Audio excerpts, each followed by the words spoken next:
मास्तर, माझा लोकप्रिय नेता माझा पक्ष सोडून गेला. आता मी काय करू? काय झालं सुरुवातीला 1960 साली सगळे आयाराम गैराम सगळं सिच्युएशन चालू होती.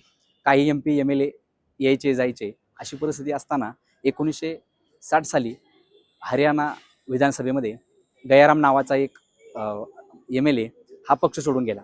पण त्याच्यानंतर गव्हर्नमेंटच्या लक्षामध्ये आलं की अशा प्रकारे MP MLA जात आहेत येत आहेत, त्यासाठी आपण एक कायदा करावा. म्हणून 52वी घटनादुरुस्ती 1985 साली भारत सरकारने काय केलं तर 10वं परिशिष्ट म्हणजे 10th शेड्यूल नावाचं कॉन्स्टिट्यूशनमध्ये एक परिशिष्ट आणलं आणि त्याच्या अंतर्गत इंडियन कॉन्स्टिट्यूशनमध्ये कलम 101, 102, 190, 191 अंतर्गत त्याच्यामध्ये बदल केले. त्यामुळं काय झालं, अँटी डिफेक्शन लॉ आला, पक्षांतर विरोधी कायदा थोडक्यात. तर या पक्षांतर विरोधी कायद्यामध्ये जर एखाद्यानं एका MP किंवा एका MLA जर पक्ष सोडला तर त्याच्यावरती निलंबनाची कारवाई व्हायची. मग त्याच्या पुढे जाऊन असं गृहीत धरण्यात आलं की एखादा एकजूट असणारा पक्ष एखाद्या राज्यामध्ये, उदाहरणार्थ महाराष्ट्रामध्ये एखादा जर पक्ष असेल तर त्याच्यातील 2/3 मेजॉरिटी जर पक्ष सोडून जात असेल तर त्याच्यामध्ये आपणाला त्यांचं निलंबन होणार नाही. पण एकटा गेला तर त्याचं निलंबन करायचं. मग ते निलंबन कोण करणार? तर निलंबन करणार लोकसभेचा अध्यक्ष किंवा राज्यसभेचा सभापती म्हणजे उपराष्ट्रपती.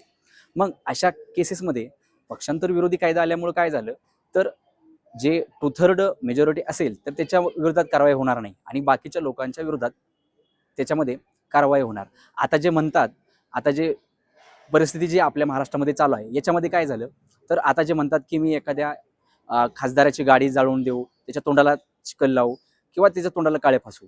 तर अशा प्रकारे अँटी डिफेक्शन लॉमुळे जर ते 2/3 मेजॉरिटीने गेले तर त्यांच्यावरती काहीच कारवाई होणार नाही आणि त्यामुळं हा जो कायद्याचा लूपहोल आहे याचा फायदा घेऊन लोक पुढे भरपूर काही गोष्टी करतात. बरं ठीक आहे, सर्वसामान्य मतदारांना याच्यामध्ये काय करायचं तर सर्वसामान्य मतदारांना हायकोर्ट, सुप्रीम कोर्ट याच्यामध्ये रिट पिटिशन दाखल करायचं आणि एक समिती आहे, त्या समितीवरती त्यांनी समिती नेमून त्याच्यावरती कारवाई करावी आणि पीपल ॲडव्होकेसीचा वापर करून त्याच्यावरती बंधन आणण्याचा प्रयत्न करावा. तर याच्यामध्ये पुढे जाऊन एक केस लॉ आहे कोहिलन व्हर्सेस जचिलो म्हणून. त्याच्यामध्ये काय झालं तर स्पीकरांचं जे मत आहे या निलंबनाविरोधात ते निलंबनाचं किंवा पक्षांतर विरोधी कायद्यामध्ये जे काही निलंबनाचं त्यांचं मत आहे ते फायनल करण्यात आलं. तर अशा प्रकारे एकंदरीत पक्षांतर विरोधी कायदा आहे याच्यामध्ये काय अमेंडमेंट, काही दुरुस्त्या करायची गरज आहे किंवा त्याच्यामध्ये काय प्रगती करायची गरज आहे ते सर्व तुम्ही मला कमेंटमध्ये सांगून द्या.